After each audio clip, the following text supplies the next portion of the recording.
Magandang araw mga kabarangay. Panibagong araw, panibagong vlog na naman tayo mga kabarangay.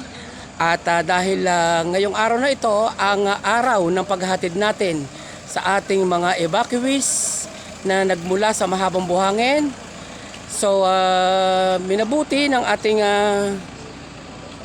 parokya na makiusap sa mga maghahatid. At yan, ang tumugon, kauna-unahan ay si SK Clarence Pamplona Micosa. At yan, may dala siya sasakyan at 6 na sasakyan ang kanya nakareserba this morning upang maghatid sa Mahabang Buhangin sa ating mga kabarangay na nasalanta ng bagyo. So, antabay lang kayo at panoorin natin ang video ito.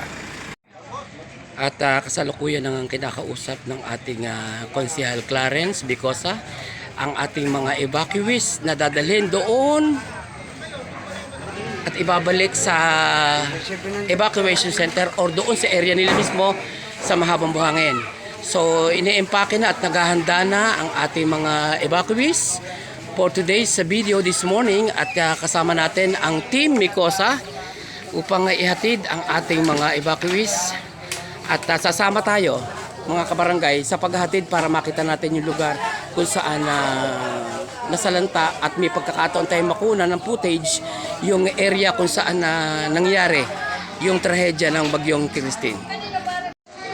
At mga kabarangay, kasama din natin sa paghahatid sa kanilang pinagmulan or doon sa evacuation center kung saan natin dadalhin ng mga evacuees si Konsehal Jerry Ramirez ng ating sanggunian. At yan nga si SK Chairperson na Micosa, si Clarence. At titingnan natin kung saan tayo makakaabot sa video ito, okay? At yan na nga, kasalukuyang inihanda ng ating mga evacuees ang mga gamit na ibabalik at bigay ng mga donors. Ito mga bigay ng mga donors na at ipinagkaloob mga bigas at mga damit at mga groceries na sana ay makabalik sila ng maluwalhati at makabangon muli sa kanilang pinalalagyan. So ayan, kasama natin si Konsehal Jerry at SK Chairperson Clarence Micosa, ang ating magiting na konsehal, at pupunta tayo doon sa lugar nila maya-maya na konti. Point mga kabarangay ay unti-unti nang sumasakay ang ating mga evacuees na pabalik doon sa Mahabang Buhangin. Ang sasakyang ito na 6 na van ay provided ng ating kagalang-galang na SK Chairperson Clarence Micosa. Ayan o.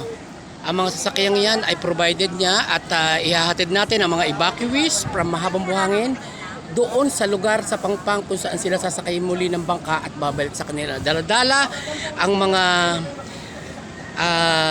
ika nga ay tulong ng ating iba't ibang donors from any other places around the Philippines, nationwide. At hindi nga lang natin nakunan kanina ang ika nga ay ang tulong na isang truck na mga groceries at mga pagkain na magmula sa ating Office of the Vice President. At sa kasalukuyan ay iniempake na nga ang mga gamit papunta doon sa kanilang pinanggalingan kung saan natin inirescue noong nakaraang bagyo. So at this time ay ang ilan sa ating mga evacuees ay nandito na nga sa loob ng van. Isa lamang ho yan sa mga van na pinaglagyan ng ating mga evacuees at ating ibabalik sa kanilang pinanggalingan doon sa Mahabang Buhangin.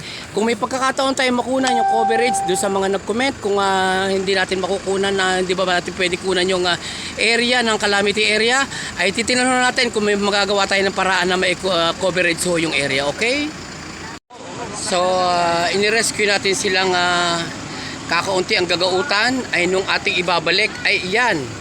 Siksik, liglig at umaapaw pa ang mga biyayang natamo nila dito sa pamamagitan ng iba't ibang samahan at ng mga social club na tumulong sa ating mga evacuees magmula sa Mahabang Buhangin. Ayan, pa-6 na van na ito mga kabarangay. Ito nga isinasakay natin. At babalikan pa ng van yung iba pang mga naiwanan dito upang ika nga ay magko-convoy tayo papuntang Lake Wawa at doon sa may Pampang papuntang Mahabang Buhangin. Ihatid natin sila hanggang doon sa Pangpang na pwede nilang sakyan ng bangka. So guys, convoy na tayo ha. Convoy na tayo.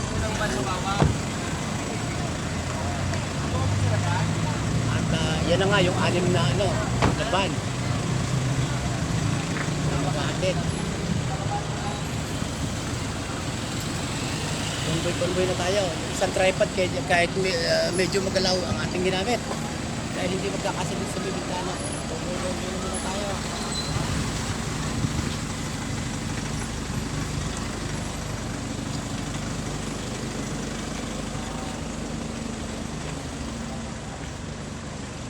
Yan, palabas na tayo ng simbahan mga kabarangay at tayo ay maghahatid na ng ating mga ibang.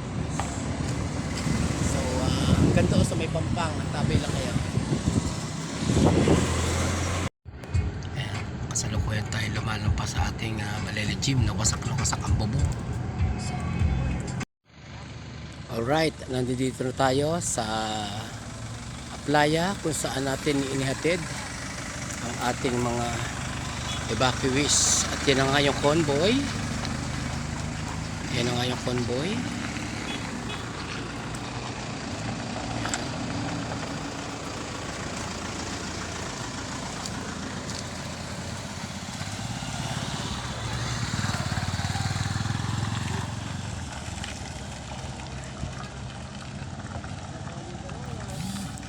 Ito, mga kabarangay. Ay, tingnan nyo pag-araw. Talagang maliwanag na maliwanag ang ano.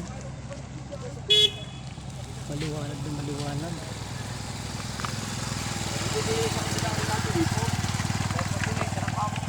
Grabe. Grabe talaga ang nangyari dito, no, mga kabarangay.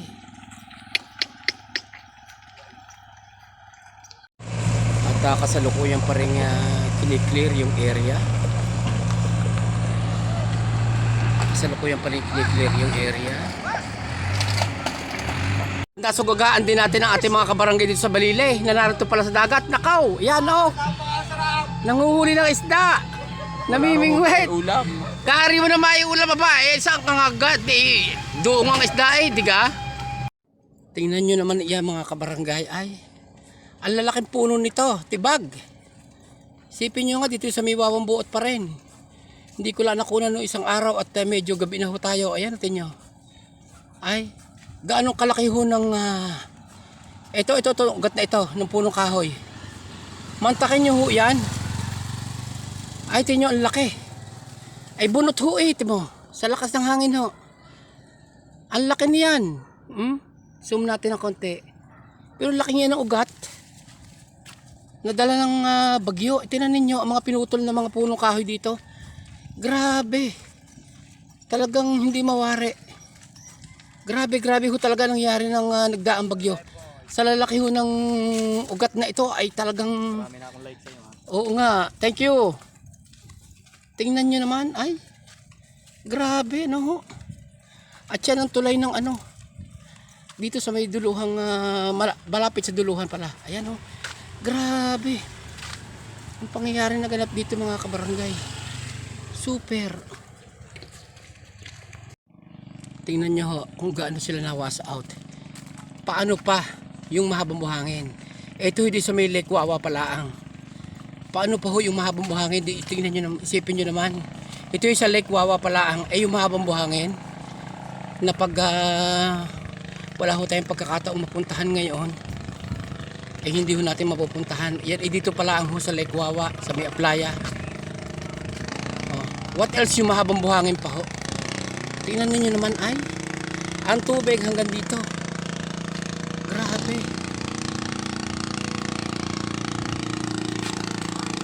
Sandali.